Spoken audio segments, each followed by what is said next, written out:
evening. Welcome all to this evening's webinar, Making Mathematics Real with Data. My name is Brian Lannon. I will be your host for this evening's webinar, and welcome to all joining us. Our panellists this evening are Peter Fox from Texas Instruments, Melbourne-based, and Jody Crothers from Safety Bay Senior High, Western Australia-based. And we've just been spending time in our practice session. That gives me a sneak preview to the wonderful things that you're going to be seeing in this webinar. Fantastic topic, just a really wonderful one to open up for all sorts of terrific investigations. I did attend a session at the AAMT conference just a couple of weeks ago that Foxy was presenting on the broad range of sources that we can use to obtain data, and then the terrific mathematics that we can then use, or the data is then the inspiration of the mathematical investigations that develop from that. And he had a whole range of areas where we can obtain the data from. I'll let him tell you more about that. And then when we swap to Jody, Jody has some terrific data sources that he's pinched off the World Wide Web. That's enough of that. I'm going to send us back now to Foxy. You're there, gentlemen? Yes, I am. Thanks, Brian. And the ball now goes to Foxy, and let's see what clever things you've got for us. We're going to start with data sources, and what I thought I'd share with people is the different ideas that we can use for data sources. Most people just think statistics when they're talking about data, but what I've got here is a list of options. Now, Jody's going to present some stuff from the World Wide Web, but just to give people a heads up, so send through the chat which one you'd like to do. I kind of favour the one on programming. So just to give you an idea, let's have a look at that one. So we're looking at programming. There's a coin toss challenge, a hailstone problem, and letters and numbers. Now my preference here is letters and numbers, unless we get someone particularly demanding wanting to see one of the other two, because the difference with letters and numbers is it's a program that actually demands students go out and collect some data, and that's pretty cool. The other options we've got is YouTube. So just to give you a heads up, there's one on high altitude balloons, or filling the vase. We've often talked to students in senior maths classes about water flows into a vase at a constant rate, or a vessel, and what's the rate. You can actually watch the video on it and collect the data, and therefore be collecting data that's applicable to calculus. I think that's pretty cool. And on YouTube, it's free, because we put it up there. Games. So, for example, Monopoly is a good game that people have most likely played at some point in time, and there's a range of investigations that people can do with Monopoly that allows them to collect data to give you a bit of a heads up. So you can have a look at how far is a property away from go and how much is it worth, and start to graph it. And we'll see what sort of data we get from that as we go. Let me just quickly get back onto where I need to get back to. There we go. Or there's data logging, or there's polls, and I'm not talking about telegraph polls, I'm talking about voting polls, which we will have a look at. So they're the different sorts of data collection platforms that we can look at tonight. So if you've got a particular preference to which one you'd like to see in this evening's webinar, please let us know whether you want a game, YouTube, program. Jody's going to cover World Wide Web, so that one's kind of on there already. Maybe a poll or some data collection. Let us know which ones you'd like to see. And with that said, we're going to transfer across to Jody so he can show you how to do data collection, or using data rather, from the World Wide Web. Okay. I'm busily typing in that survey, and we'll sorry, I caught you off guard there, Brian. That's right. So participants, stay tuned. I'll be sending out a survey in the background asking your opinions on this. Cheers. Thanks, Jody. We can see your screen now. We can't hear you though, Jody, because you're muted. He's unmuted now. There we go. Hi everybody again. Welcome to the webinar. I'm going to take a bit of a look at some information based on the weather and using some real life data to have a look at some regression and look at some of the functions. In lower school they do lots of sometimes the histograms or bar graphs in HAS of the weather, and I want to take a more mature look at some of the data.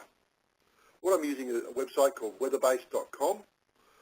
The reason I'm using that rather than the Australian Bureau of Meteorology is it allows me to access a lot more data from all over the world, and when we look at some of the extensions, we'll do it. Key one, set the units to Celsius. If you don't, the kids have no idea what's happening. First I'm going to start with looking at Melbourne weather, which is nice.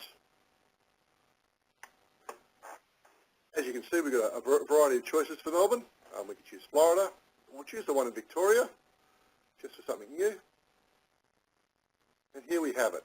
We have average temperatures, average highs, lows, precipitation, length of days. So there's a whole lot of data here and there's a whole lot of opportunities to extend. What I'm going to do is I'm going to take the data from January through to December and copy it.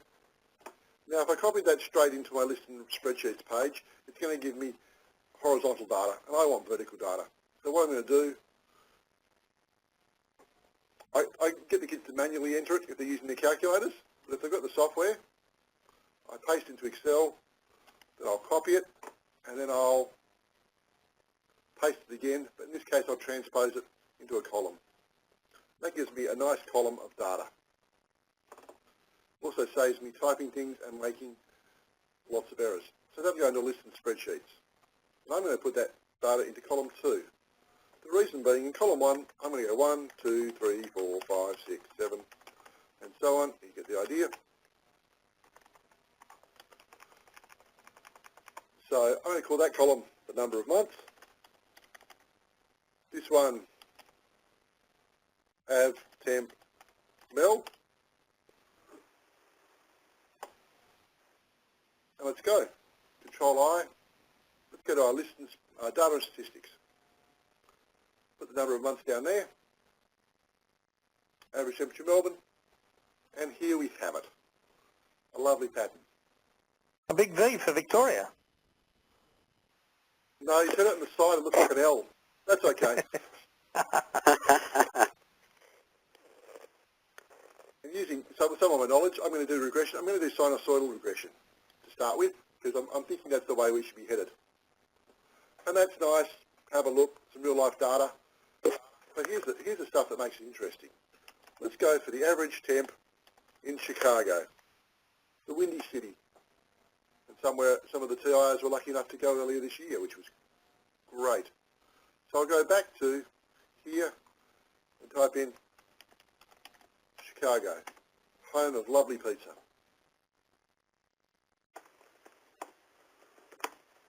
Do that, and then we can get our data from here. Make sure it's Celsius, and then we can go along, copy the data again, go back to Excel. Just highlighting that average temperature in January, -4 is the average. Ouch. Yes, well we got there in March and 3.3 was the average temperature, and we had a lot of minuses there. So we'll copy that again, and then we'll transpose it. Good. Copy that, and then go through and paste that into here, making sure it lines up, which it does. It's quite interesting to have a look at the maxes, the 23 max as opposed to the average temperature, or 23 maximum average temperature as opposed to Melbourne. We're going to add another Y variable, pick Chicago, and here we go. So we've got the function for that, and we've got a regression for that as well. That leads to a whole lot of questions and a lot of extrapolations for the kids. we can try, is there a relationship between the average temperature and latitude? The beauty of the weather base, it'll give you some of that information. We've got the latitude here of about 41.5 for Chicago. We go back for Melbourne's. Let's see, Melbourne was about 37. So we can have a look at the effect of latitude on the amplitude of the sinusoidal function. Now, keep the kids guessing. I'm going to go across and do Singapore. Close to the equator. What are we going to think? So we'll go back to weather base. Again, lots of, we're doing this for the average temperature. We could be doing it for the maximums, the minimums, the precipitations, and a whole lot of data to compare. In Singapore, we'll do Singapore, Singapore. Make sure it's in Celsius again. That's a while lovely Jody's doing that, there's a hello to those teachers from Singapore that have joined us on our webinar tonight. Wonderful. Sorry, in Singapore, the sinusoidal function won't work. Whoops. Tried to do it without doing that extra step. And we know what your weather's like. Yes, we do now. And we're jealous at the moment. Especially from Victoria. Yeah. Copy that. Paste it into the, where we go, the weather's going to be good. Poor old Singapore is going to ruin my graph. When I get here, and in Singapore, it's up here. It looks lovely. And when I go back to the raw data, I reckon if I started with Singapore, some of my kids would be telling me that a linear regression would be fine. So let's try a linear regression for Singapore. It's just fine for Singapore. The other ones, it doesn't seem to be particularly accurate. We can go through and get rid of them. Singapore latitude was about 1 north. Let me see if it's correct. Yeah, about 1 north. Wow. So the extremes from there, I'll take the kids, we can go extreme north or extreme south. Let's go south. The reason being the south, if it melts, we'll still have land there, and we can take it from there. I'm lucky enough, my wife's uncle has just come back after 12 months in Antarctica at Casey, so we'll be able to share a bit of information for them. Good. I'm just not choosing programming just to know better. So do the same sort of process. We go, we select our location in Antarctica. And we'll see how that goes.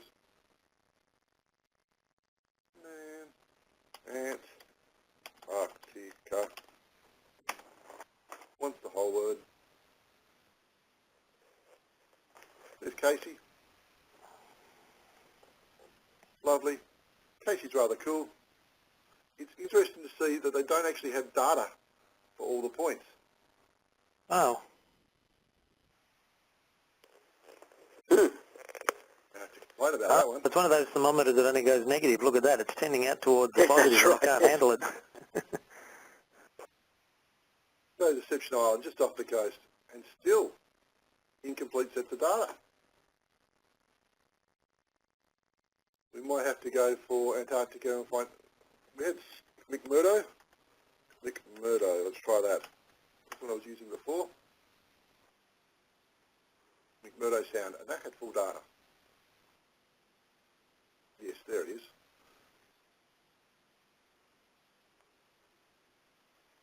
So obviously they're not as meticulous at keeping the data as they should be. We'll copy that. Put it there, copy, transpose it, and there we go. A lovely set of data. We add that one in.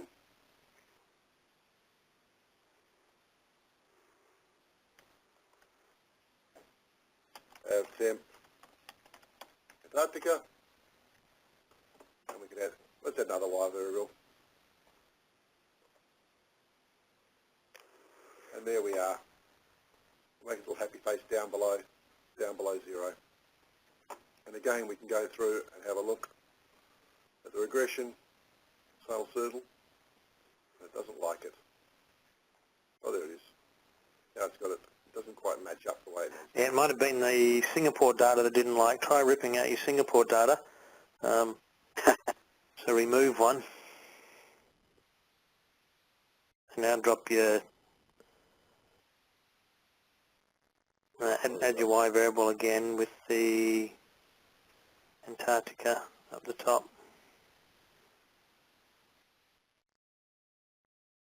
Let's go. Menu, analyze, oh, sorry. There. It's still not liking me. So I'm going to actually remove Y variable, and remove Y variable, and we'll just dump in Antarctica and see what we can get. There we are. Nice negative graph, all below 0. Analyze, regression. There we are. It doesn't seem to like the sinusoidal regression for that one. But that's good though, because that means that you could have a look perhaps at 2 years worth of data and then see if it likes it, or alternatively get the students to come up with the equation themselves. That would be a very... There's no other point to sitting outside there, is there, that it's picked up? No. It just doesn't like it, which is a bit strange, but that's okay. It's real data. It's going to be messy. That's the whole idea. Data is, and we don't mind if students have to work it out for themselves either. Yeah. And we're working with the Bureau of Meteorology data. Let's go recent. I was able to get a hold of some of their stuff. Here it is. It's a limited file, fixed row. That's fine. Finish. And here's the data we've got from 1910. Wow. Daily data through to 2017. So they will go back and give you data.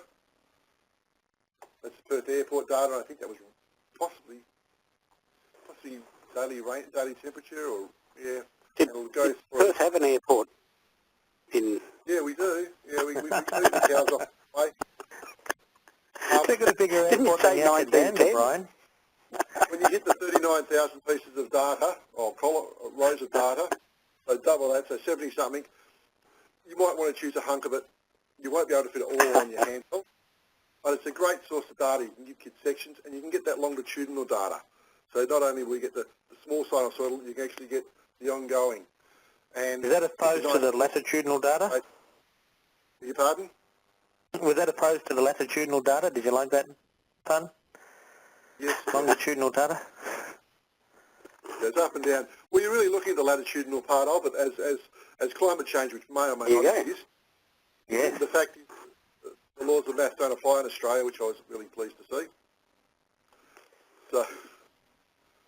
So that's it. And from there, some of the extensions I was looking at, just the investigation on latitude, on the amplitude of the weather.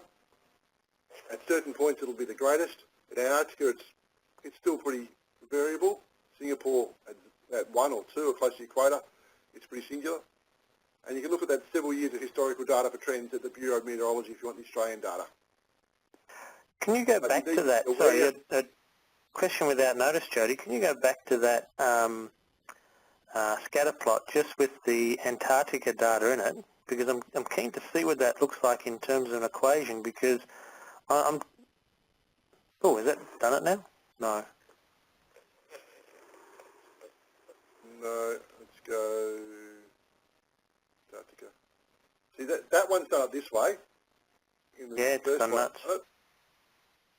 And then in the other one, it looks like that. Analyze and regression, sinusoidal, looks like that. Because we could figure it out based on what you've got there. I'm thinking a translation of about -12, an amplitude of about 6, and we know what the phase is going to be, or rather not the phase, the period of this thing. So we could almost put our own equation in, couldn't we? So plot function. A function. So Yeah, I'm thinking 6. It's roughly. Oh, no, hang on. No, I tell a lie. Probably 12, sorry. I'm looking at the data there. It does go all the way up to 0 and down to 24. So maybe 12 times sine. And someone smarter than me can work out what the period is when it's 12, 2 pi on 12, whatever we want to use. Horizontal translation is going to be looking at that around about 6.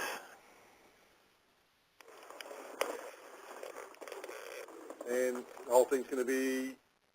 minus 12, roughly. Minus 12. Let's give it a go. We're getting warmer. Not that's global warming. Yeah, so we could mess around with that. We could get an equation to fit that. We could. I think our amplitude needs to jump up a little bit, and the period needs to stretch out a little bit. Maybe try about 0.4, 0.3, somewhere around about there, and nudge it over a little bit.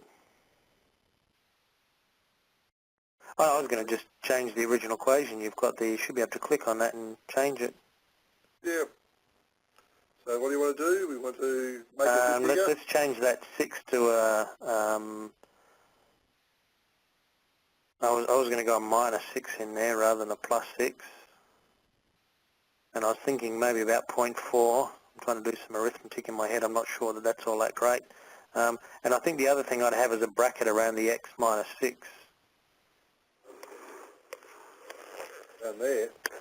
Yeah. Just to keep it in its translational form. Then close the bracket off there, yep. Looking any better? Yeah, so now we've got to nudge it over a bit more. So we're kind of getting there. Maybe try... Oh, now we're out of phase completely. Oh, we've got to go the other way. Yeah, we're getting there. Yeah, and this means there's no easy answer for the kids. They've actually got to mess around and try it. And that's actually a really powerful learning tool. That's it. Well, look at it this way. Without messing around there, we got a better equation than what the calculator got anyway. Yeah. Not bad. On a whole lot of levels. That's it. Gents, I've got the polling results in from Peter's question. Yeah. The WebEx system has changed the way the polling is done now. It's been harder for me to both write and read the questions, but I've figured it out. And the popular votes go to games. People want, what is it? People are just here to play a game. So data that can be obtained from games, data that can be obtained from programs, and Jody, we were also impressed with the World Wide Web there, so data from the World Wide Web. So the live data logging didn't feature as strongly as also YouTube. All right, cool. Well, let's start with the game. So if you want to drag the presentation across to me, and then we'll fill them in on a game, how we can use a game to collect data. And there's numerous games that we can use. I'll kill 2 birds with 1 stone after we've looked at the Monopoly version. Yes.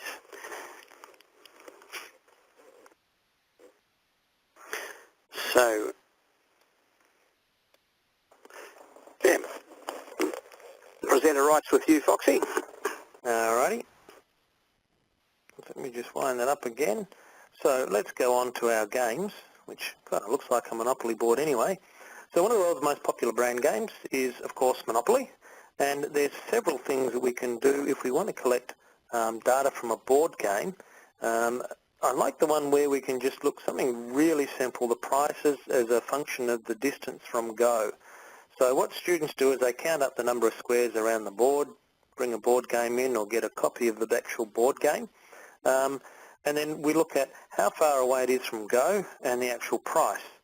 Now this is kind of similar to an actual one that I do with students where they look at the distance from the CBD and work out the median house price along a particular line.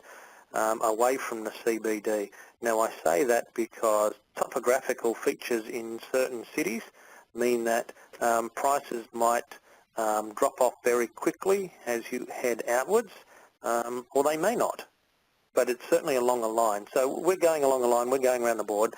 So in this case, square 1 would be a price of $60.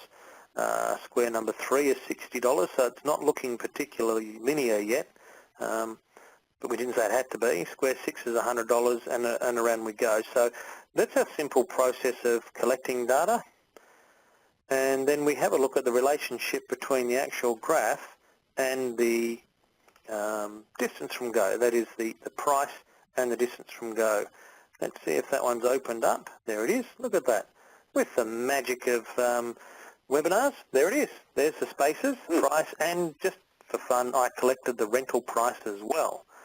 So let's have a look at that. So we'll look at distance from go, spaces, and then we'll have a look at price.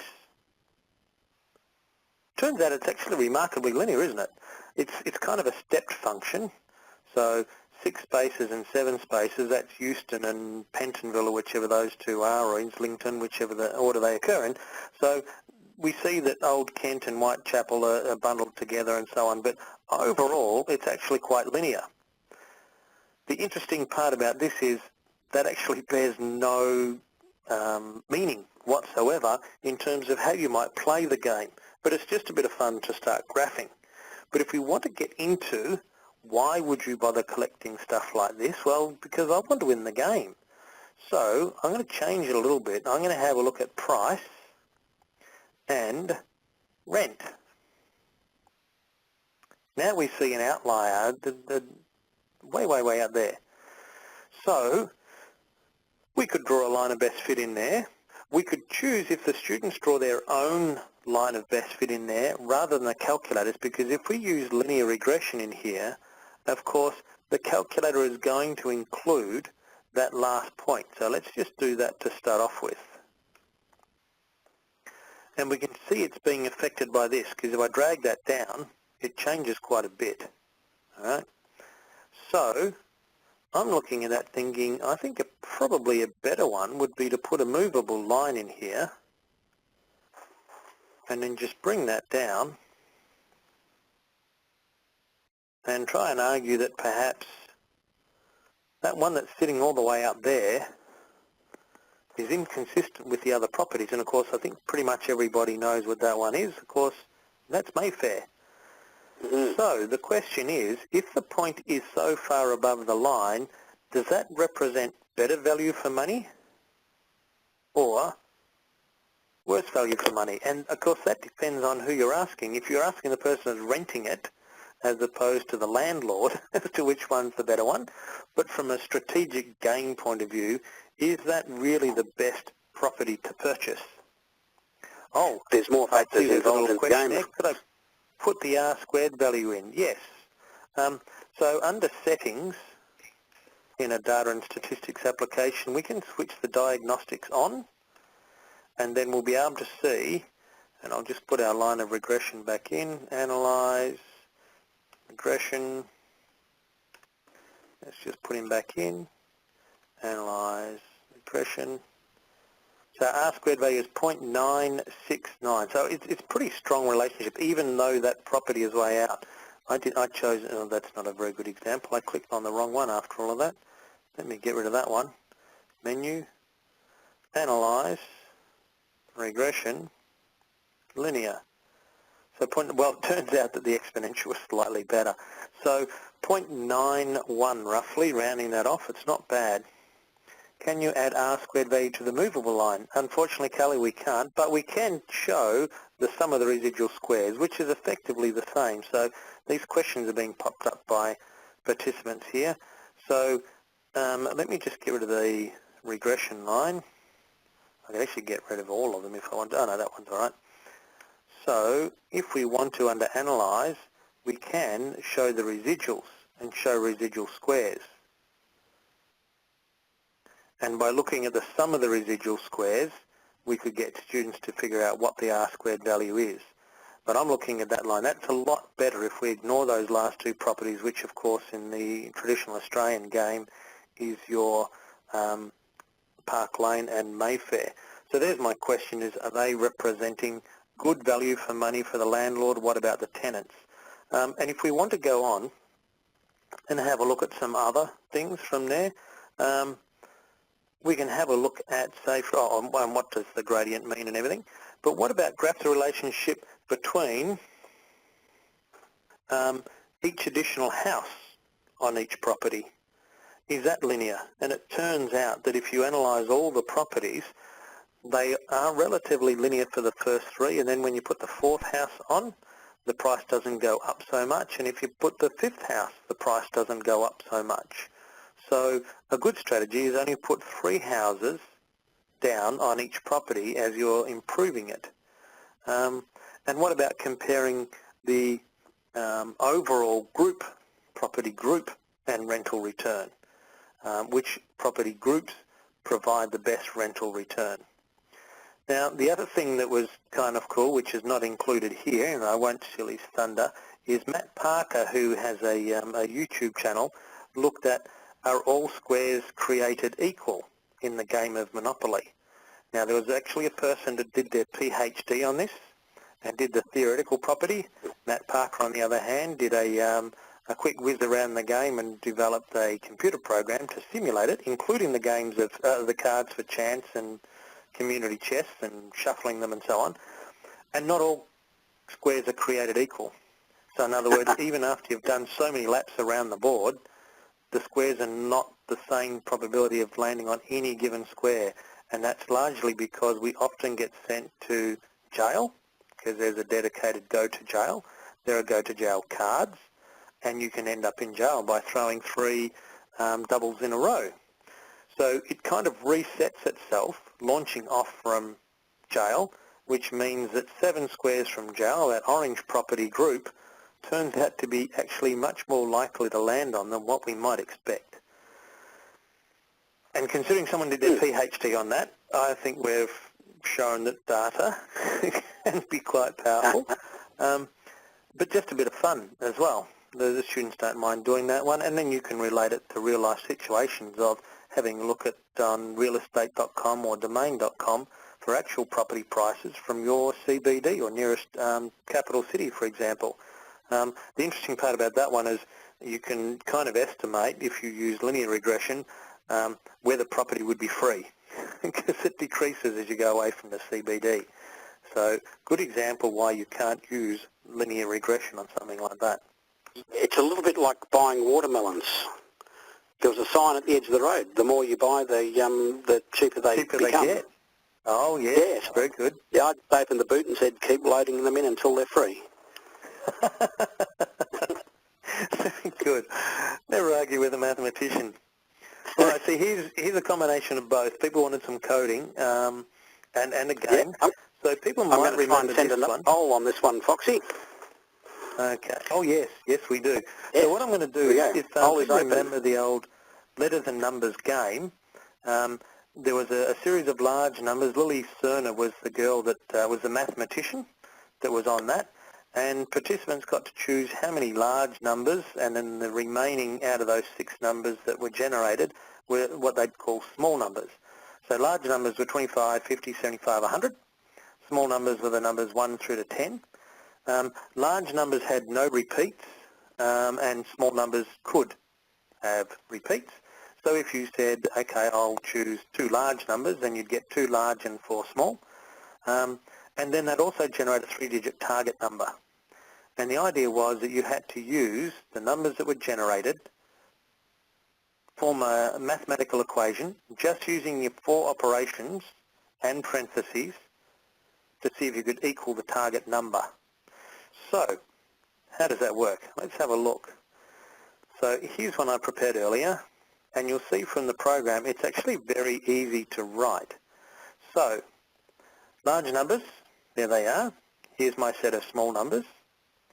And it says request how many large numbers you'd like, n. It takes a random sample, and then it says random sample of 6 minus n, and then display a random number between 100 and 999. So we're actually going to do it, and we'll see if any one of our participants can get the answer. So everybody get a pen and paper ready. No using calculators, by the way. That's cheating. All right. The beauty of this is the way I've written the program of this is if students are using it, a little wait command comes up which blocks them from accessing it. So I hope everyone's clear on it. If you get an answer, by all means type it into the chat. Type the equation in, not just your answer, because we know what the answer is. All right. So we'll choose 3 large numbers. So here's our problem. We have 3 large numbers, 50, 75, 100. Your small digits are 10, or small numbers 10, 3, and 4. Your target number is 932, and your time's already started. So, participants, see if you can write a mathematical equation equal to 932 using any combination, you don't have to use them all, of those 6 numbers on the top. So, I wish I had some think music right now. And I could have put a little, timer in here going 10, 9, 8, but that put pressure on people. So let's see. Has anyone put an answer in yet, Brian? I know that's pushing it. No one put an answer in yet, Brian? Or are you trying to work it out yourself?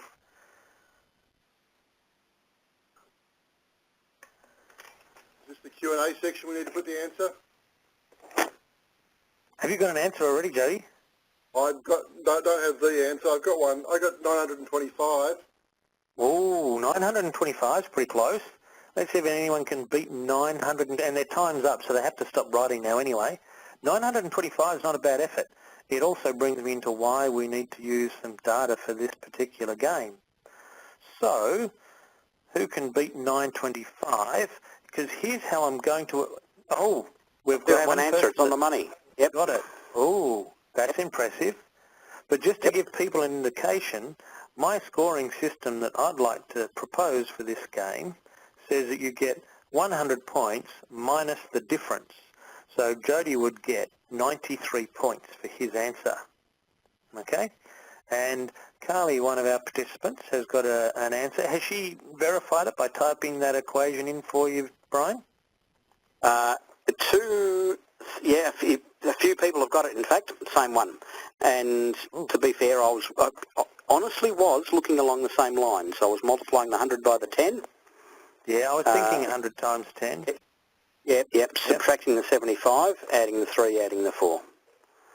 And we have a whole host of people. Subtract the 75, add the 3, was it? And add the 4. Yep. Add the 4. The chocolates actually goes to Peter Flynn, who was first in with it. Oh, and Carly's saying, yes, she got that one as well. Oh, I think so. So yep, Flynn was you've created a lot of interest with that, Foxy. Very good. Well done. Yep. Yep. So the question I think we should put a team together and go on this show. That's it. We could write a show. Too late, we're beaten to it. Now, here's the thing.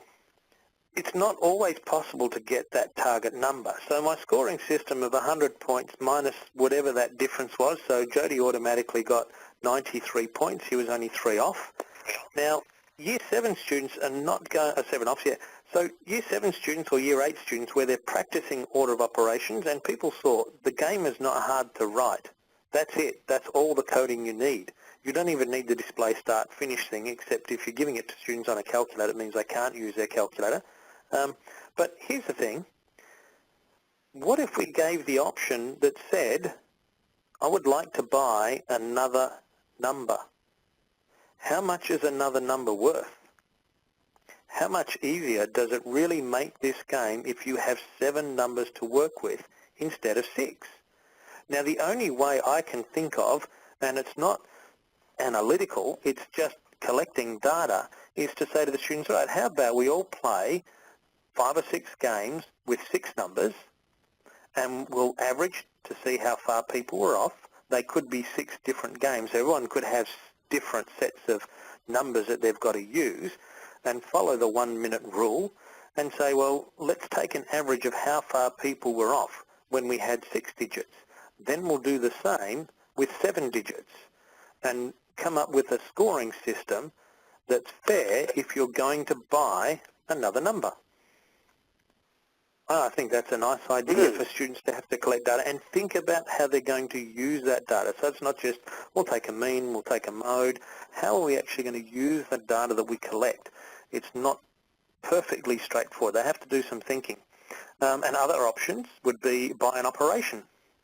and that could be a squared sign. It could be a factorial sign. So maybe some math, it might be modular arithmetic by a mod operation.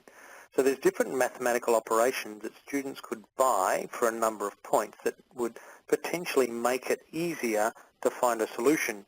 And if it's easier, therefore, you're not going to get as much credit.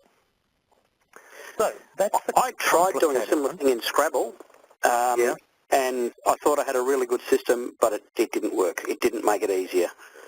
Possibly because I just don't know. I don't have a strong enough vocabulary. All right. So the other thing that was in the letters and numbers show, and I'm following along the same sort of theme here, is that they had consonants and vowels, and I've written because it's short and I couldn't spell consonants at the time. So we've got B, C, D, E, F, E, and then vowels, and you request how many vowels. And participants had 9 letters, and they had to form a word. So let's start with the same idea. I'll just watch the time, see if someone can come up with a word. So let's have a look at our letters game. I really like how many the vowels would you like? program. How many vowels would you like, Brian? We'll get you to choose. Oh, yeah, Remember, there's 9 letters in total. You want 5? Oh, hang on, 9 in total. Then I go back to 4. 4? And it does have repeats. Does that change your idea there? Okay, 3. Happy with that? Yep. I'm going to leave it at 4. Final answer. All right. So here's the letters that people have got to choose from, and let's keep it clean, folks. You've got, oh my Lord, look at that. There's U, O, A, A, G, Z, C, J, R, and you've got a minute to write the longest word that you can use. You can't use more letters than what are there. If there's 2 A's, you can put 2 A's in it, but you can't put 3 A's or put your own letter in. I've got a 3-letter word, jar. That would be a start. I can't see a lot. Oh, hang on. What about cougar? Cougar would work. Has anyone got a longer word than cougar? Oh. I'm struggling to make one bigger than that. I reckon that's the winners. There's not much coming in on the chat, Foxy. Having with Jaguar? the numbers. Jaguar would work. Oh, yes, there we go. Someone just put that in as well. Yeah, Jaguar. We had that come in before you said it, though, Foxy. Unless you read it off the chat. Yep. Yep. All right, so here's the thing. And just as an illustration, I'll do another 4, and we can see, oh, look at that, QQ, that's pretty horrible. At least we've got 1 U. That's pretty amazing. Let's do another one. So we can see we're coming up with some really horrible letters. So what's this got to do with data? So years ago, I used to get students to do it for a different game, but I kind of like the fun of this one, and that is we just placed an even weighting on all of those letters. Now, in reality, the letters that they are in the alphabet, but we don't see Z in very many words, or X, or Y, or Q for that matter. Some of these letters occur more often. So what the students can do, the same as Alfred Butts did, who was the inventor of the game Scrabble, he went and had a look at how frequently each letter occurred in a typical paragraph. So here's our data collection activity. To make this game a little bit better, the students need to go through a newspaper article or something similar and determine the letter frequency. And once they've determined the letter frequency, and we don't just have to put these lists here, because let me show you how else we can do, well, I'll do it in a separate thing.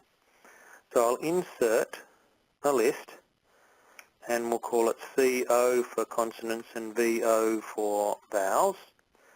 So students can do this, B, B, B, C, C, C, C, not as many Ds, not as many Fs, Gs, H, don't like H, H-I, J, no, definitely don't like J, J, K, L, L, L, L, M, M, or a frequency N, N, table. N, N, N. Yep. Exactly. Effectively what we're doing is saying, well, let's use a frequency table and determine how many of each letter that we need to do. And then our program, instead of putting in here, I can just draw from CO. So let's get rid of that, and we'll just say from CO. All right? And that means that the letters that I've got in here, I've effectively biased the sample by having them more frequently. So now when I run that game, I'm more likely to get reasonable letters. Yes, I've still got a J. Obviously, I haven't got any Zs in this one because I didn't type it that far. But you can see we're getting more reasonable letters. Then you can do the same with the vowels to try and get a more realistic distribution of vowels, because I doesn't get used very often. And the beautiful thing, oh, hang on, Carly, could you just add more letters in the, oh, I missed the rest of that. Well, that's effectively what we're doing, is just putting more letters in our list. In the string, in the original string, yes, we could, Carly. Yes, we could. We could keep on going in there. The only reason why I didn't like that, for our person that's on the chat there, is that it kind of scrolls off the edge of the screen. I think it's probably easier for students to drop them into a spreadsheet. Yeah, and it's a nice advancement, isn't it, to initially have it all in the program, and then have the program calling upon the spreadsheet. I think that's a nice little transition. Because, that's right, because the reality is what the program is doing is saying, well, I've got the variable that's being defined within the program, or I can call up a variable that's outside the program and use it anyway. So that's a nice activity for students to do. And the beautiful thing is, if a student cheats, this is just a word of advice to teachers, if a student cheats and they go, you know what, I'm just going to the game of Scrabble because there's 100 letters in the game of Scrabble and I'll just use those as percentages, you'll be able to tell, because when Alfred Butts designed the game of Scrabble, U occurs far more frequently. That doesn't sound like very good grammar. The letter U occurs more frequently in the game of Scrabble than what it does in the real situation. And that was because he wanted to make the letter Q a little bit easier to get rid of, because on the basic frequency table, U would only occur once in the game, but there are 4 U's in the game of Scrabble. Yeah, I think there should be a rule, a solid rule, that no Q's are allowed independently of a U. Yes, and you could put that in here. So remembering that even in this list, you could put QU like that. It's just going to treat it like a variable, and you could end up with QU. So that would be a good way to adjust the game accordingly. I agree. And we see that in some other games where the U is attached to the Q. The other thing that will give you a clue that the students have just used the game of Scrabble instead of going off to get their letter frequencies. I got the students to, when I was doing it for a different reason than this, was the include the original newspaper article that they did. And the original newspaper article that Alfred Butts used is actually on the web, so people can check it against what he included. But the letter S occurs less frequently in the game of Scrabble than what it does in the real world. So there's 2 indicators if your students have cheated. And that was argued because it was too easy to get a high score if you included S's by just making something plural rather than including it somewhere within the body of the word. So he sacrificed some S's and swapped them over for U's. So that's the easiest way to find out if your students have just cheated rather than using a real newspaper article. Yes. The other thing you can look at is, I used to have a friend from Malaysia, and she used to have a Scrabble set, but it was designed for Bahasa, so a different language, same letter, yes. Good but point. different frequencies of letters. Yeah, good point. So that would be for extension. Yes. Now, the other ones we've got on here, let's just have a little look at this one, YouTube. Now, I'm not sure how these videos will come up on our webinar. So high altitude balloons and fill in the vase are 2 of the other ones I've got. Let's see if this one works. High altitude balloons. So here's another little one for the poll. People can just send in on the chat A, B, or C. All right, A, B, or C. Yeah, easiest on the chat is on the poll. Yep. So when a helium balloon is released close to the Earth's surface, and when I say a helium balloon, we're just talking either a party balloon, or we could be talking about a weather balloon filled with helium. And we're not talking about the first instant in time where it rushes out of your hands. So there's a very, very short space of time where this thing accelerates very rapidly. And after that initial takeoff, that initial flurry, does its speed continually decrease? So it's taken off in a flurry, and as it heads off 100 metres, 200 metres, 300 metres up, is its speed decreasing? Is its speed constant? Or does its speed continue to increase as the elevation of the balloon increases? Right, and there goes that little balloon. I just put it out as a poll, so if people open up the polling, I haven't listed. I just said which option, A, B, C. Oh, okay, which do you think? But A is gradually decreasing. The speed of the balloon will gradually decrease. B, it travels at a constant speed. Or C, it gradually increases. All those times you've seen a crying kid who's lost hold of a helium balloon, how carefully did you watch the balloon? Which of those three things happened? And of course then there's our perception as well, isn't there? Yeah, that's right, yes. And Foxy, we're just looking also at the chat. Are we going back to Jody at all for the weather? Yeah. Yep, I can quickly head back to. Did you have some more stuff you want to quickly go through, Jody? I've got things I can, but it's not a problem if you want to keep on going. This is quite interesting. All right. So, can people see that video on their screen at the moment? Yep. Yep. Do you want to hear the polling results, or will? Yep. Yep, certainly. So, what are people thinking? The vast majority going option A. Oh, there we go. All right. So, what option A was to do is I'm looking at the time. Decreasing, was it not? Yes. All right. So let's see how quickly I can do this. I'm going to swap to and from. So I'm just going to start a new document, drop a list and spreadsheet in, and then, yes, someone's saying the video is not moving. No, it's not. I'm just going to put, what do we want? Time, alt, and at 0 time we're at 128 metres. So now I can play. Now this video is available on YouTube, so you don't have to just come back to this webinar to view it. It is available on YouTube. The complete video, the full feature-length video, which actually runs for about an hour and a half, so it goes for quite a while. I just need to rewind it because I was busy talking and didn't have a look. Hang on, let me go back a little bit. There we go. So, oh, I missed it again. Let's just go back. So after 10 seconds, we're at 169 metres. So 10 and 169 metres. All right, and now let's come and play a bit more. So we'll take a recording at 20 seconds. So time's ticking. And we're going to be at 223.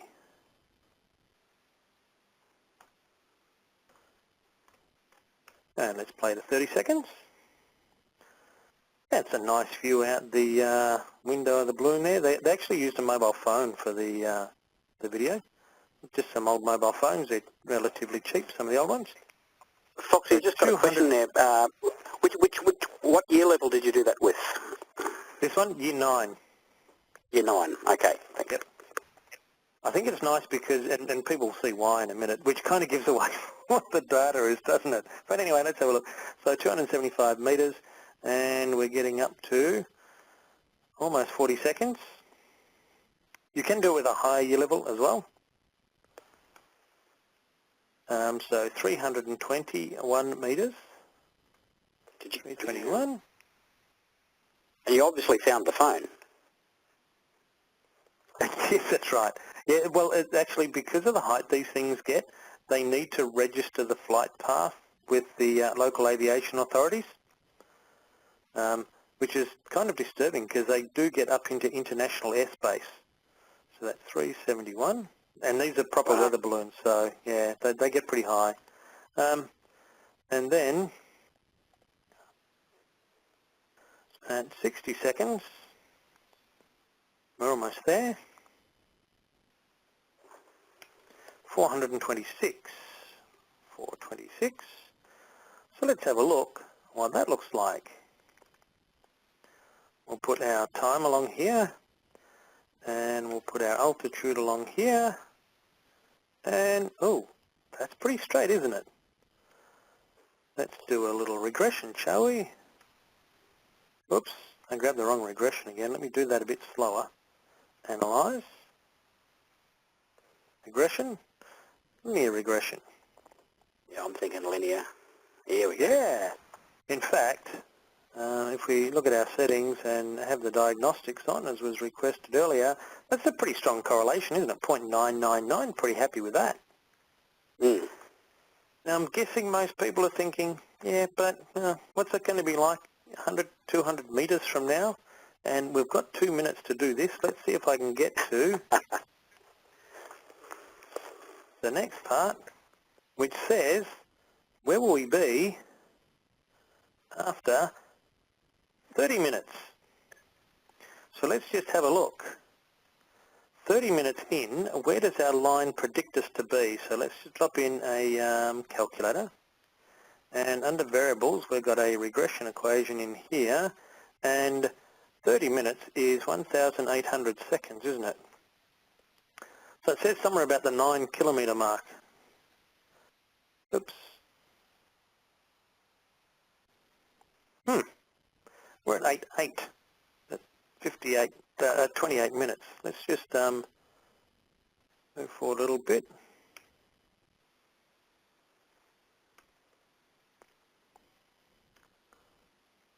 So at 29 minutes and 30 seconds, we're getting pretty close to our 9 kilometres. Let's just return to that prediction. It was 9 kilometres and 98 metres. All right, let's just shuffle along a bit more. This is not rigged, by the way. This is the guy's actual balloon. I've contacted him. It's not rigged. I thought, that really? Well, it's not, because we just went past 9 kilometres and 98 metres, didn't we? But on the way, even there, I think people will accept that that's not a bad prediction, considering how many times out we were. We're 80 metres off out of 9 kilometres, a 1% error. So those that said it goes up at a constant rate, they're pretty much spot on, which we have brings us to only two, would you believe? Option B was constant, was it not? Yes, that's correct, yes. Yep. So, look, well the nice done, part Chris. about this data is the y-intercept has, the y-intercept has meaning to it. That was pretty close to the 128 metres from which the altitude was launched initially. And I like also the fact that the balloon goes up approximately 5 metres every second. So we can get some meaning out of the gradient as well. You've got people doing a happy dance now, Foxy. So that's why it's used at Year 9 anyway, because it's linear and it's a nice, easy equation to work with a bit of meaning. And that's all I've got. So I'll hand it back to you then, Brian. Okay. Well, wanted to do that activity. Where would I find those resources? I'll put those up on our, so they'll be able to download them from the YouTube, from the webinar, but those activities, it's also called, it's an altitude one, what's it called? Journey to the Stratosphere. It's on the TI website. It's under Journey to the Stratosphere. STEM section. Yep, and it's also in Year 11 further maths for those people from Victoria. But I'll have it bundled away in the webinar attachments, and the video is available on YouTube, so you can have that playing in the background while kids do the maths. Yeah. Okay. Well, we knew we were up for a fair bit of fun there, and we certainly got it. So thank you very much, Peter. As I said at the start, I'd been lucky because I'd seen that presentation live in Canberra just a couple of weeks ago, and some of the other stuff on the well, not beyond YouTube, but also with the data logging. Well, you kind of tied that together there as well. But all of those options, great stuff. The weather data from Jody, really, really impressive, isn't it? That the sinusoidal functions that are so apparent with, say, Victorian weather, but not so much with Singaporean weather, which is much more Well, you didn't put in the humidity factor there, though, Jody. The temperature's nice, but but I'd certainly enjoy visits to Singapore. Absolutely freezing here at sunny Yakandanda at the moment. Not even sunny. Okay, so thank you to our participants. The interaction tonight's webinar was fantastic. It was great to see that coming back through the chat and the polling. Can I just remind you of a couple of things that no, not the feedback, no, not the follow-up email, and not even the YouTube. I need to remind you that you do need to get to sleep sometime tonight, and you are not to stay up all night analysing weather patterns. You are not to stay up all night playing letters and numbers and and Monopoly. You will want to do that, I imagine, with your students. So in the letter that you do get as the follow-up, you'll be getting links to and copies of those TNS files that Foxy and Jody have made for you. So we're all very lucky for that. So thank you to all. Thank you once again to our two presenters. Did a fantastic job. And cheerio from all, and I will log us out. Thank you. Very much.